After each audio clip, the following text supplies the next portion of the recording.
So, in the last lecture, we have seen basic introduction of chemistry और उसका basic classification of matter and all, ठीक है, वो सब देख लिया था। अब हमें ना जल्दी जल्दी से कुछ यूजफुल यूनिट्स है उनका उनके बारे में देख लेते हैं और क्विकली उनका इंटर कन्वर्जन देख लेते हैं जो आगे न्यूमेरिकल सॉल्व करने में आपको हेल्प करेगा। ठीक है, सो स्टार्ट करते हैं। यहाँ पे लिखा हुआ है, मैंने ऑलरेडी कुछ कुछ चीज़ें लिख के रखी है सो दैट हमारा टाइम थोड़ा सा बच जाए। ठीक है, सो मास सो मास एक्चुअली क्या होता है, जो भी आपके पास मटेरियल है उसका एक्चुअल कंटेंट। ठीक है, सो हम ये कह सकते हैं कि कंटेंट ऑफ द मटेरियल। ठीक है, so I would say content of any material. ठीक है, कि कोई भी मटेरियल आपके पास होगा उसके अंदर कंटेंट कितना है या क्या उसके अंदर बना हुआ है, that is mass. And what is weight? Weight is actually acceleration due to gravity. So weight का मतलब होता है एक्सीलरेशन ड्यू टू ग्रेविटी। तो यहाँ पे इसका रीजन क्या होता है? Due to gravity. तो अब आप सोचिए कि कोई बॉडी का अगर वेट अर्थ के ऊपर लेट से m है तो उसका जो वेट है वो मून पे अलग होगा। तो हम ये कह सकते हैं कि ये मास जो होता है ये एक कांस्टेंट क्वांटिटी हो सकती है। ये पॉइंट नंबर 1 हो गया। ये पॉइंट 2, इसको हम लोग बोलेंगे कि ये क्या होगा? कांस्टेंट होगा। बट ये क्या होगा? वेरिएबल होगा। It depend on the gravity. Variable depends on the gravity, because अर्थ का ग्रेविटी डिफरेंट होता है, मून का ग्रेविटी डिफरेंट होता है। That's why you are going to get different value of weight but mass value is going to be same। ठीक है, across the planets। कोई भी planet पे आप जाके मेजर करिए, उससे मास कभी चेंज नहीं होगा। इसलिए मैंने यहाँ पे लिख दिया है कि मास क्या है? Mass is a constant. ठीक है, जबकि वेट क्या होता है? वेरिएबल होता है। It depend on the gravity, force of gravity. ठीक है, तो ये डिफरेंस है मास और वेट में। बट अगर हम केमिस्ट्री के पॉइंट ऑफ व्यू से देखें जनरली, तो हम लोग मास और वेट को इंटरचेंजेबली यूज करते हैं। ठीक है, सो इन केमिस्ट्री आपको क्या करना है, कभी मैं एटॉमिक मास बोलूं या कभी एटॉमिक वेट बोलूं, तो दोनों का मतलब क्या होता है? लगभग सिमिलर होता है, यानी कि सेम। क्योंकि केमिस्ट्री में हम लोग है ना ग्रेविटी को कंसिडर नहीं करते हैं, है ना। जब भी हम केमिस्ट्री की चीज़ों को स्टडी करते हैं, so we are not bothering about the acceleration due to gravity, और we are not bothering about the forces due to gravity. So that's it. So in chemistry mass और वेट का जो meaning रहेगा वो same रहेगा, but actual meaning मास और weight का different होता है। सो दिस इज इट, ये आइडिया। अब देखो, जो मास है, वेट है, इन सबको हम कैसे मेजर करते हैं? तो हमने देखा था फंडामेंटल यूनिट होता है, इसको किलोग्राम में मेजर करते हैं। तो कुछ ऐसा आइडिया होना चाहिए कि 1 kg इज इक्वल टू 1000 ग्राम होता है। फिर मिलीग्राम क्या होता है? ठीक है, व्हाट इज मिलीग्राम? ऐसी बेसिक मतलब चीजें आपको पता होनी चाहिए। ये कन्वर्जन्स लाइक, क्योंकि मोल जब आप निकालते हैं ना तो बेसिकली ग्राम्स में लेके निकालते हैं, तो you should have idea about this things. I guess आपको आइडिया होगा, तो मैं अननेसेसरी यहाँ पे फालतू डिस्कशन नहीं करूंगा। आगे बढ़ते हैं। Then we have volume. So what is volume? So volume basically क्या होता है? Capacity of any container. Normally हम यही कह सकते हैं, capacity of any container. Any container, कोई भी कंटेनर आपके पास है, उसकी कितनी कैपेसिटी है, उसके अंदर कितना वॉल्यूम आ सकता है, दैट इज वॉल्यूम। ठीक है, कैपेसिटी ऑफ एनी कंटेनर। अब वॉल्यूम एक टाइप का कैसा है? एक पॉइंट तो ये हो गया। दूसरा पॉइंट हो गया कि वॉल्यूम एक डिराइव्ड यूनिट है। ठीक है, डिराइव्ड यूनिट है। और जनरली हम लोग इसको मेजर किस में करते हैं? अलग अलग तरीके से मेजर कर सकते हैं। मीटर क्यूब एक यूनिट होता है वॉल्यूम को मेजर करने का। कई बार सेंटीमीटर क्यूब आपको देखने को मिलेगा, कई बार ml आपको देखने को मिलेगा, और कई बार आपको लीटर देखने को मिलेगा। ठीक है, इस तरह के अलग अलग यूनिट आपको अलग अलग सिचुएशन में दिखाई देंगे, बट आपको कौन सा यूनिट कब यूज करना है that depend on the kind of numerical. ठीक है, इसलिए आपको थोड़ा सा इंटर कन्वर्जन यहाँ पे याद रखना है, और इंटर कन्वर्जन बस आपको याद कर लेना है। जैसे 1 सेंटीमीटर क्यूब का वैल्यू 1 ml के बराबर होता है, तो सबसे पहले तो ये वाला पॉइंट आप याद कर लीजिए। ठीक है, उसके बाद हमारे पास अगर 1 मीटर क्यूब की टंकी बनाई हमने, जिसका डायमेंशन 1 मीटर लंबाई है, 1 मीटर चौड़ाई है और 1 मीटर ऊंचाई है, ऐसी टंकी आप कंस्ट्रक्ट करेंगे तो उसके अंदर आप 1000 लीटर की कैपेसिटी बना सकते हैं, यानी 1000 लीटर वॉल्यूम वहां पे आ जाएगा। ठीक है, एक ये याद रख लीजिए आप। ठीक है, और फिर 1 लीटर की वैल्यू किसके बराबर होती है, 1000 ml के बराबर होती है। तो ऐसी कुछ बेसिक्स इंफॉर्मेशन है, ये आप याद कर लीजिए।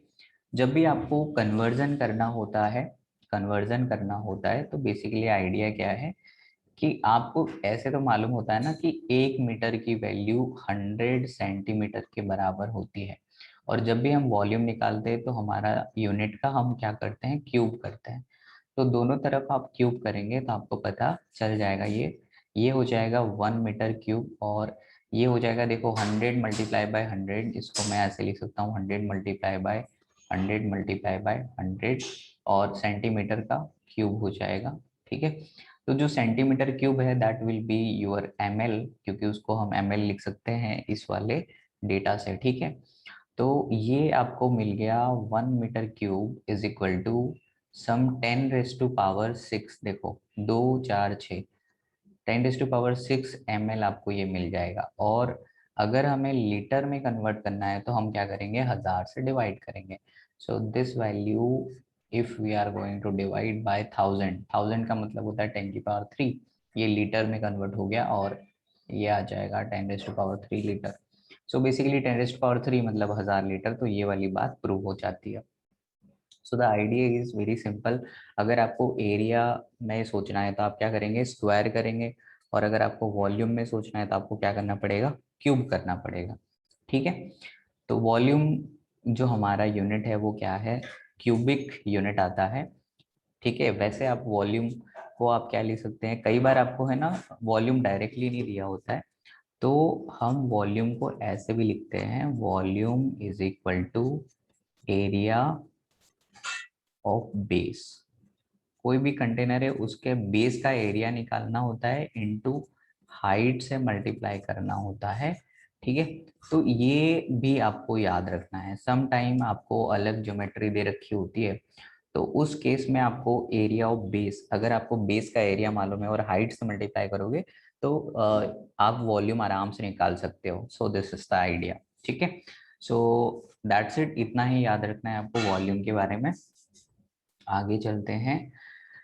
Now we have temperature. So temperature का क्या मतलब होता है, it is a degree of measure of hotness और कोल्डनेस। सो मैं ऐसे लिख सकता हूँ कि degree of measure of hotness और कोल्डनेस ऑफ अ बॉडी। कोई भी बॉडी है उसका कितना एक्सटेंट है हॉटनेस, या कितना गर्म है या कितना कोल्ड है, that is the temperature value. ठीक है, अब इसके यूनिट क्या है, तो टेम्परेचर बेसिकली अगर इसके एसआई यूनिट की बात करें तो एसआई यूनिट इसका क्या होता है, केल्विन। यानी कि केमिस्ट्री के अंदर जब भी कोई न्यूमेरिकल सॉल्व करना होगा we have to use this unit. ठीक है, और इसके अलावा भी डिग्री सेंटीग्रेड और फ़ारेनहाइट भी होते हैं। तो आपस में कई बार क्या होता है, न्यूमेरिकल में डेटा आपको डिग्री सेंटीग्रेड में देगा तो आपको उसको कन्वर्ट करना पड़ेगा। तो कन्वर्ट आप कैसे करेंगे, देखिए सपोज आपको केल्विन निकालना है, तो और डिग्री सेंटीग्रेड का डेटा दिया हुआ है, तो x डिग्री सेंटीग्रेड आपको दिया हुआ है, प्लस आपको कुछ नहीं करना है 273.15 होता है, लेकिन आई वुड से 273 ही याद रखिए। ये आपका पहला इक्वेशन है जो आपको याद करना है। ठीक है, तो डिग्री सेंटीग्रेड का डेटा आपको मालूम होगा, केल्विन आप निकाल सकते हैं, 273 ऐड करना होगा। और अगर if you wish to calculate Fahrenheit scale, तो फ़ारेनहाइट में क्या होता है कि 9/5 का एक फैक्टर होता है x डिग्री सेंटीग्रेड, इसको आप मल्टीप्लाई करेंगे प्लस आप ऐड करेंगे इसमें 32। So this is your equation number 2। ये दो इक्वेशन आपको यूज करके टेम्परेचर को कन्वर्ट करना है।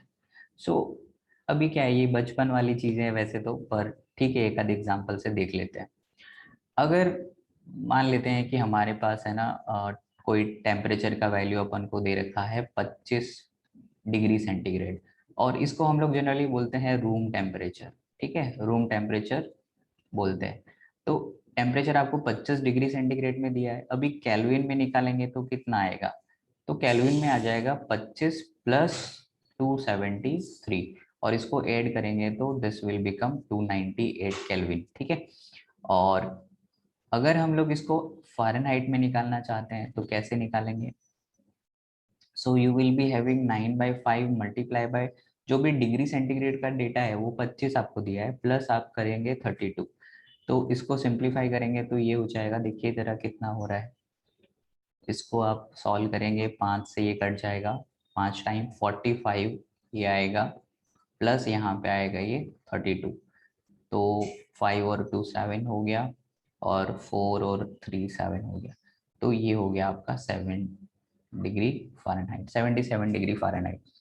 ठीक है, ऐसे ही आप ह्यूमन बॉडी टेम्परेचर को भी कन्वर्ट कर सकते हैं, तो होमवर्क के तौर पे आप कन्वर्ट कर लीजिएगा human normal human body temperature in terms of kelvin और in terms of Fahrenheit, you need to calculate, that's your homework. ठीक है, इसके बाद we have something called STP, NTP, we'll talk about those terms also in the upcoming slides। ठीक है, तो I guess this is clear to everyone, यहाँ पे मुझे बहुत ज़्यादा स्ट्रेस देने की ज़रूरत नहीं है। ठीक है, तो it is clear to everyone right, आगे बढ़ते हैं। If you have any doubt you can ask till now. अभी 3 स्लाइड्स हमने देखी है, किसी को कोई तकलीफ है यहाँ पे? आई डोंट थिंक इसमें डाउट होगा। Second, volume, it is very simple, plain and simple, यहाँ पे कुछ भी है नहीं ऐसा आउट ऑफ द बॉक्स, बहुत सिंपल चीज़ें हैं ये। ठीक है, इसके बाद यहाँ पे भी सिंपल चीज़ है ये। ठीक है, temperature. Now let's move to the next one, that is density. ये डेंसिटी क्या होती है, तो ये वाली डेंसिटी को हम वैसे क्या बोलते हैं, it is a ratio of mass to the volume of the body. ठीक है, सो हमें डेफिनेशन को सिंपल ही रखना होता है, ratio of mass to volume of a body. ठीक है, तो डेंसिटी को हम कैसे लिखते हैं, सिंबल क्या होता है डी, ऊपर क्या होगा मास, नीचे क्या होगा वॉल्यूम। तो इसका यूनिट क्या होगा, ऊपर आपका केजी आ जाएगा, वॉल्यूम को आप कैसे मेजर करते हैं, मीटर-3, ऐसे भी लिख सकते हो, या फिर आप लिख सकते हो केजी पर लीटर। ठीक है, ऐसे भी लिख सकते हो, या फिर you have something like gram per centimetre cube. So there are various unit possible depending on the situation, आप उसको रखेंगे। सो ये हुआ डेंसिटी। जब आप ये वैल्यू एब्सोल्यूट तरीके से निकालते हैं तो हम उसको बोलते हैं एब्सोल्यूट डेंसिटी। सो डेंसिटी को हम है ना एक बोल रहे हैं कि एब्सोल्यूट डेंसिटी होता है, एब्सोल्यूट मतलब एक्चुअल वैल्यू आप निकाल रहे हैं, absolute density, that means actual value. So obviously mass of body and volume you are going to measure, and ये रेशियो आप निकालेंगे। सो इसके पास में क्या होगा, इसके पास में यूनिट होगा। ठीक है, एक होता है relative density, and this is important. ठीक है, ये थोड़ा सा इम्पॉर्टेंट है, तो समझिए रिलेटिव डेंसिटी क्या होता है। रिलेटिव डेंसिटी, सो ये जो रिलेटिव डेंसिटी होता है this is very very important. अब रिलेटिव डेंसिटी क्या होता है, विथ रिस्पेक्ट टू समथिंग हम लोग देखने वाले हैं। ठीक है, तो सबसे पहला रिलेटिव डेंसिटी में होता है, उसको हम लोग बोलते हैं स्पेसिफिक ग्रेविटी। क्या बोलते हैं, स्पेसिफिक ग्रेविटी। और ये जो स्पेसिफिक ग्रेविटी है ये किसके लिए डिफाइन होती है, ये डिफाइन होती है सॉलिड या तो लिक्विड के लिए, ठीक है। तो सॉलिड या तो लिक्विड के लिए डिफाइन होगी। और स्पेसिफिक ग्रेविटी का फॉर्मूला क्या होता है? फॉर्मूला होता है डेंसिटी ऑफ एनी सॉलिड और लिक्विड। तो आप क्या करेंगे, डेंसिटी निकाल लेंगे किसी भी सॉलिड या लिक्विड की, और उसको डेंसिटी ऑफ वाटर से डिवाइड कर देंगे। और डेंसिटी ऑफ वाटर कहाँ पे लेना है? At 4 degree centigrade. और 4 डिग्री सेंटीग्रेड पे डेंसिटी वाटर का मैक्सिमम होता है, और वो होता है density water is equal to 1 gram per ml। तो ये जो 1 ग्राम पर ml डेंसिटी है, ये कहाँ पर होती है? ये होती है 4 डिग्री सेंटीग्रेड पे। अगर आप टेम्परेचर बढ़ाते हैं तो भी डेंसिटी डिक्रीज होगा, और टेम्परेचर कम करते हैं तो भी डेंसिटी डिक्रीज होगा। ये आइडिया आपको होना चाहिए, ठीक है। वैसे भी आप जानते हैं कि आइस क्यूब जो होते हैं वो फ्लोट करते हैं वाटर पे। दैट मीन्स जो लिक्विड है वाटर, उसकी डेंसिटी ज्यादा होती है कंपेयर टू आइस, ठीक है। तो आइस की डेंसिटी बहुत कम होती है, इसलिए वो फ्लोट करता है, ठीक है। So this is the idea. उसके बाद में रिलेटिव डेंसिटी का दूसरा कंपोनेंट है, उसको हम लोग बोलते हैं वेपर डेंसिटी, ठीक है। और ये जो वेपर डेंसिटी है, ये काफी इंपॉर्टेंट होती है केमिस्ट्री के लिए। वेपर डेंसिटी, सो वेपर डेंसिटी क्या होता है? It is a ratio. अब वेपर डेंसिटी डिफाइन किसके लिए होगा? देखो, वेपर का क्या मतलब होता है? गैस, ठीक है। तो it is applicable for gases, ठीक है। तो हम लिखेंगे डेंसिटी, आप कोई भी गैस ले लीजिए, उसका density divided by density of hydrogen, ठीक है। तो हाइड्रोजन का डेंसिटी आप निकालेंगे। अगर मोलर मास के रिस्पेक्ट में हम लिखेंगे तो आपको बस इतना याद रखना है फिलहाल के लिए, molecular mass by molecular mass of hydrogen will be 2। तो वेपर डेंसिटी का वैल्यू आ जाएगा मोलर मास बाय 2, ठीक है। तो अगर आपको वेपर डेंसिटी दिया हो तो आप मॉलिक्यूलर मास निकाल सकते हो उस सब्सटेंस का। सिर्फ आपको करना कुछ नहीं है, वेपर डेंसिटी को 2 से मल्टीप्लाई करना है, दैट्स इट, ठीक है। तो ये हो गया हमारा डेंसिटी का डिस्कशन। जो काम की चीज है वो ये वाली है, क्योंकि यहाँ से आप मॉलिक्यूलर मास निकाल सकते हो। स्पेसिफिक ग्रेविटी बहुत रेयरली यूज होगा, तो मैं हाईलाइट कर देता हूँ, ये वाली चीज आप थोड़ा सा अच्छे से पढ़ लीजिए, ठीक है। इस वाली चीज को आप अच्छे से पढ़ लीजिए।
Okay, sorry for the interruption, ठीक है। सो डेंसिटी में आपको वेपर डेंसिटी के ऊपर ज़्यादा फोकस करना है और इसको याद ही रख लेना है, ठीक है। आगे बढ़ते हैं। Then we have something called uncertainty in the measurement, right. अगर आप कोई भी मेजरमेंट करते हैं लैब में जाके, ठीक है, सो डेफिनेटली क्या होता है, कई बार हम इंस्ट्रूमेंट को ठीक से हैंडल नहीं कर पाते हैं या फिर हमें प्रोसीजर ठीक से पता नहीं होता है, ठीक है। तो in that case what will happen, definitely the accuracy will be not that much, ठीक है, और precision is not there, right. So precision का प्रॉब्लम रहेगा, एक्यूरेसी का प्रॉब्लम रहेगा, ठीक है।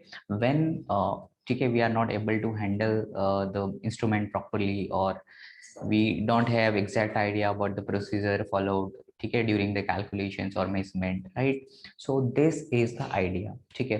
तो यहाँ पे भी हमें बहुत ज़्यादा मतलब ऐसा टेंशन लेने की जरूरत नहीं। प्रिसीजन का मतलब क्या होता है और एक्यूरेसी का मतलब क्या होता है? एक्यूरेसी का मतलब होता है कि जैसे कोई वैल्यू आइडियल वैल्यू है तो उसके साथ वो कितना क्लोजनेस है, क्लोज वैल्यू है, अग्रीमेंट के साथ, मतलब जो कैलकुलेशन आपका आया है वो कितना उसको सही, उसकी वैल्यू कितना अग्री करती है उसके साथ में, ठीक है। और प्रिसीजन का क्या मतलब होता है कि जैसे आपको एक चीज मेजर कर रहे हैं, ठीक है, तो सपोज आप है ना बहुत छोटे पार्टिकल की मेजरमेंट कर रहे हैं, रेडियस, और आप उसकी वैल्यू को एक्सप्रेस कर रहे हो इन टर्म्स ऑफ किलोमीटर, तो वहां पे प्रिसीजन बहुत खराब आएगा, ठीक है। So if we have a smaller particle, so we are suppose to measure in terms of nanometer, picometer, or some centimeters, millimeters, that will give us more precision, right? So that is the precision thing, right? So I don't think इसके अंदर आपको बहुत ज्यादा requirement है, simple आप याद रख लीजिए। Then we have something called scientific notation. So what is scientific notation? Suppose you have some number, let's say you have number like this, ऐसा बहुत बड़ा नंबर है, तो क्या होता है, अपनी नोटबुक भर जाती है ऐसे लिखते लिखते। तो हम इस नंबर को क्या करते हैं, साइंटिफिक नोटेशन में कन्वर्ट करते हैं। सो what is the scientific notation? हम करते हैं कोई नंबर n बनाते हैं और इसको 10 raise to power some x लगाते हैं, ठीक है। तो इस तरह का जो रिप्रेजेंटेशन होता है इसको बोलते हैं साइंटिफिक नोटेशंस। अब देखो जरा, इसमें हम क्या करेंगे, 1 2 3 4 5 6 7 8, 8 डिजिट अगर हम शिफ्ट हो रहे हैं तो हम क्या करेंगे, डेसिमल को यहाँ पे प्लेस कर देंगे और इसको लिख देंगे 10 raise to power 8। So this value is similar to this one. तो इसको लिखना कैसा होता है, इसको लिखना बहुत आसान होता है। तो हम इसको इस तरह से रिप्रेजेंट करते हैं, इसी को हम क्या बोल रहे हैं, साइंटिफिक नोटेशन। तो अभी आपको ये बात क्लियर हो गई होगी, इसमें कोई इशू रहेगा नहीं। कोई भी नंबर है आप इसको इस तरह से एक्सप्रेस कर सकते हो। जैसे ये 4,300 है, तो मैं इसको ऐसे लिख सकता हूँ 4.3 multiply by 10 raise to power, ठीक है। तो ये मैंने रिप्रेजेंट कर लिया, दैट्स इट, ठीक है। Suppose you have some number like 0.0000002, ऐसा कोई नंबर है, तो मैं क्या करूँगा, इसको 1 2 3 4 5 6, तो मैंने इसको ऐसे लिख लिया 2 multiply by 10 raise to power -6।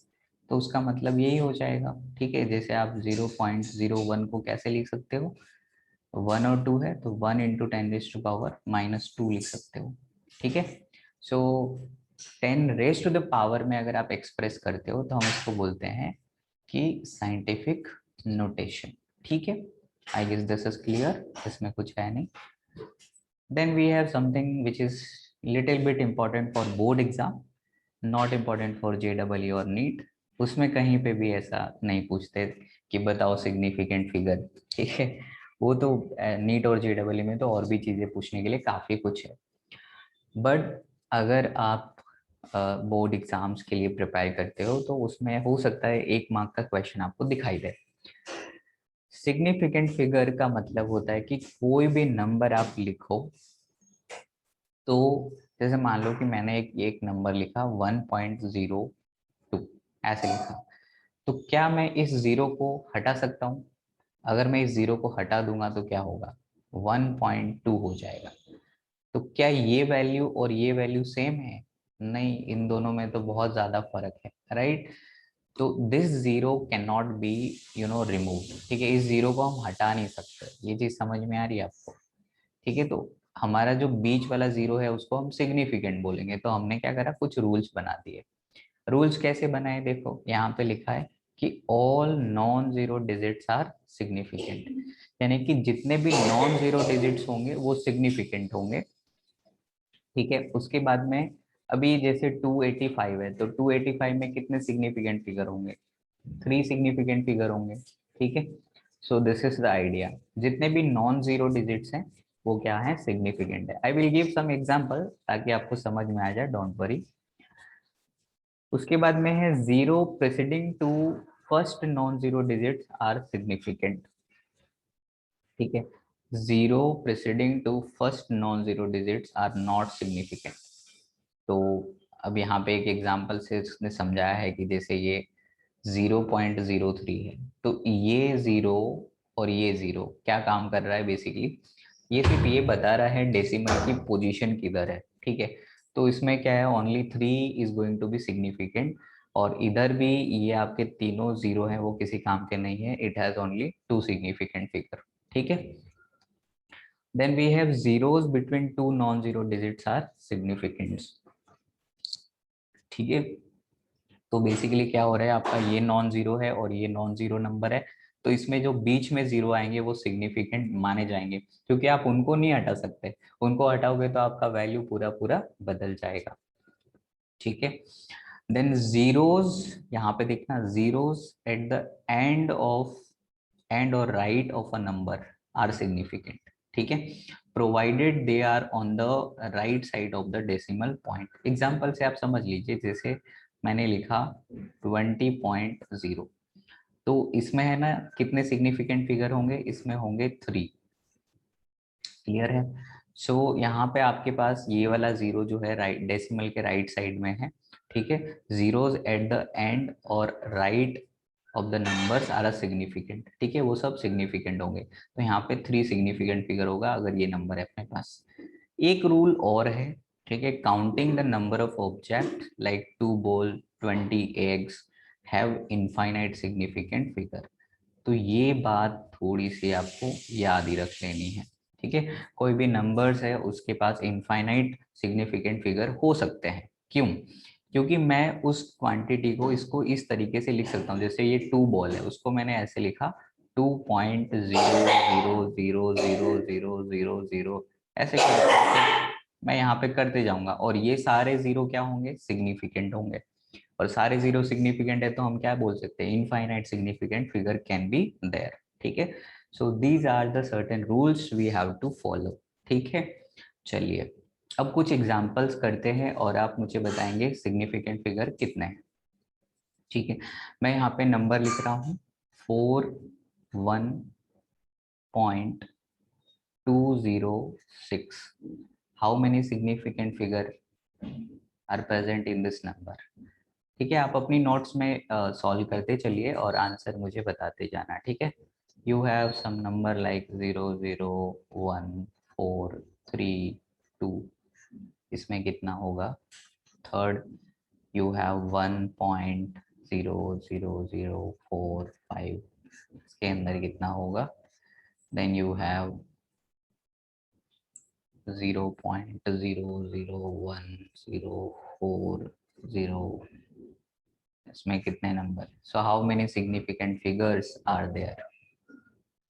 The first में 5, second में 4, third में फर्स्ट 6, फर्स्ट में आ जाएगा 5, ठीक है, ये वाले और ये वाला। अब इसमें कितना आ जाएगा, ये वाला तो सिग्निफिकेंट नहीं है तो यहाँ पे आ जाएगा 4, और यहाँ पे कितना आएगा, क्योंकि ये जीरो सिग्निफिकेंट है between sir non first zero. में 6, फर्स्ट में कितना आ रहा है, 5 लिखा है मैंने आंसर, 5, ये 4 है, 5, 1 2 3 4 5 6, ठीक है। तो आप देख सकते हैं यहाँ पे कितना है, टोटल 6 है, और इसमें कितना आएगा, देखो ये वाला 4, पोर्शन तो काम का नहीं है, यू विल बी हैविंग 4, 4, ठीक है। अब आपका होमवर्क क्या है, ये जो सिग्निफिकेंट फिगर वाला है बेसिक्स के क्वेश्चंस है वो एनसीईआरटी की एक्सरसाइज, ठीक है। जो लोग नए हैं वो लोग वहां से करेंगे, ठीक है। एक्सरसाइज के अंदर सिग्निफिकेंट फिगर वाले क्वेश्चंस है, वहां पे आप जाके सॉल्व करिए, ओके। चलो आगे बढ़ते हैं। Then we have law of chemical combination, ठीक है। तो ये लॉज ऑफ केमिकल कॉम्बिनेशन क्या होते हैं, तो ये हमें ये बताते हैं कि कोई ए केमिकल सब्सटेंस बी के साथ किस तरह से रिएक्शन करेगा, कोई ए आपका बी के साथ किस तरह से कंबाइन होगा, ठीक है। और कंबाइन होगा तो वो कौन कौन से रूल्स को फॉलो करेगा, ठीक है। सो उनको हम लोग बोलते हैं लॉज ऑफ केमिकल कॉम्बिनेशन, ठीक है। सो पहला रूल है law of conservation of mass, ठीक है। So we have law of conservation of mass. Matter, देखो इसका जो डेफिनेशन है वो हम इस तरह से लिख सकते हैं कि matter can neither be created nor be destroyed. This is called law of conservation of mass, ठीक है। अब देखो जरा समझते हैं इसको केमिस्ट्री में हम कैसे यूज करेंगे। केमिस्ट्री में क्या होता है कि हमारे पास रिएक्शन होती है, सो केमिकल चेंज होता है, ठीक है। So law of conservation in case of chemistry हम कैसे अप्लाई करेंगे, ठीक है। तो हमें तो केमिस्ट्री के टर्म्स में आपको समझाना है, ठीक है। तो ये क्या है, जनरल डेफिनेशन है कि matter can neither be created nor destroyed, ठीक है। अब जरा समझो केमिस्ट्री में कैसे होता है कि अगर आपके पास में रिएक्टेंट है, केमिकल चेंज होगा तो क्या होगा, यू हैव सम रिएक्टेंट्स, और यहाँ पे कुछ आपने टेम्परेचर प्रेशर रिएक्शन कंडीशन बनाया सूटेबल ताकि प्रोडक्ट बन सके, तो यहाँ पे प्रोडक्ट बना, ठीक है। तो प्रोडक्ट बना। सो ड्यूरिंग केमिकल चेंज ये रूल ये कहता है कि total mass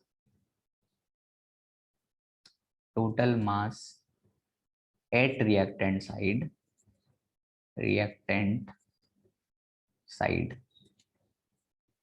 must be equal to किसके होना चाहिए, total mass at product side,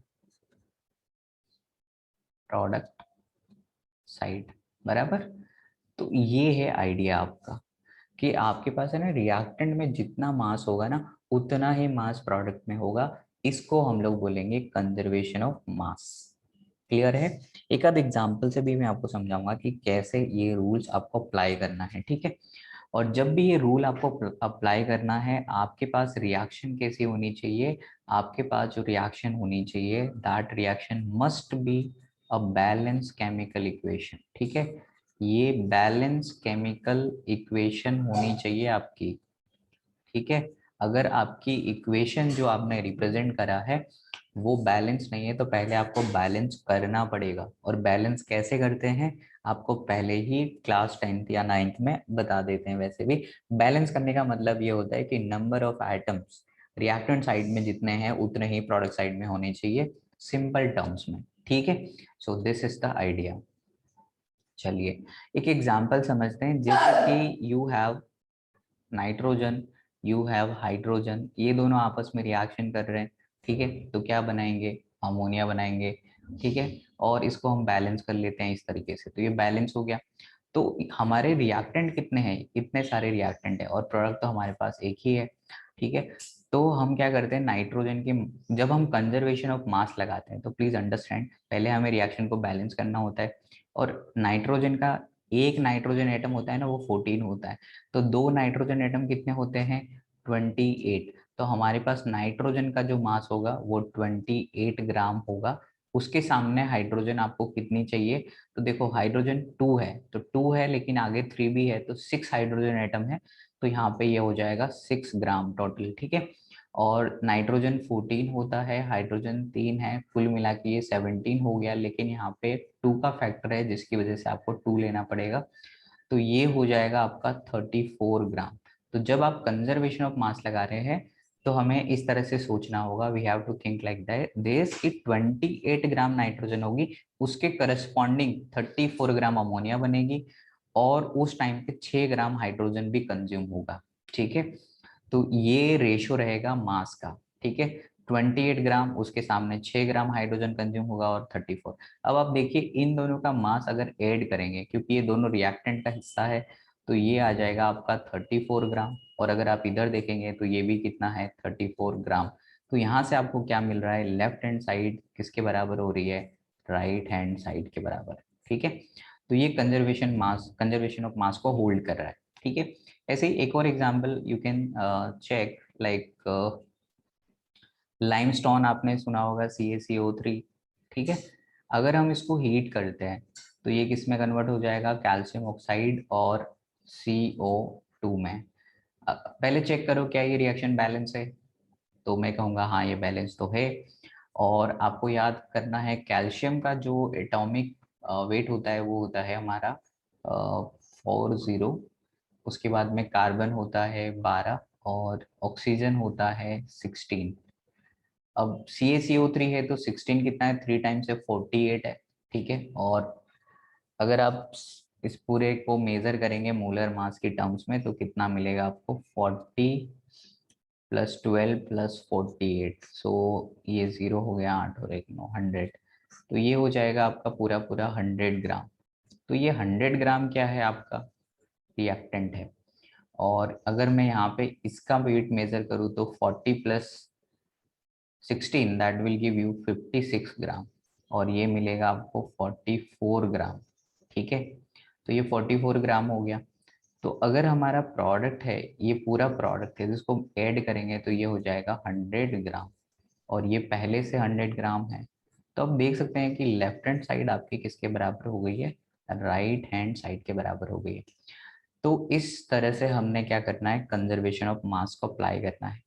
यानी कि अभी मान लो कि आपसे क्वेश्चन में पूछा जाए कि प्रूव करिए कि कंजर्वेशन ऑफ मास होल्ड हो रहा है या नहीं हो रहा, तो अगर आपसे ये कहे कि क्वेश्चन में इस तरह से लिखा हो कि मैंने 10 ग्राम लाइमस्टोन लिया और इससे मैंने 4.4 ग्राम CO2 रिलीज करी, तो क्या ये कंजर्वेशन ऑफ मास को होल्ड कर रहा है।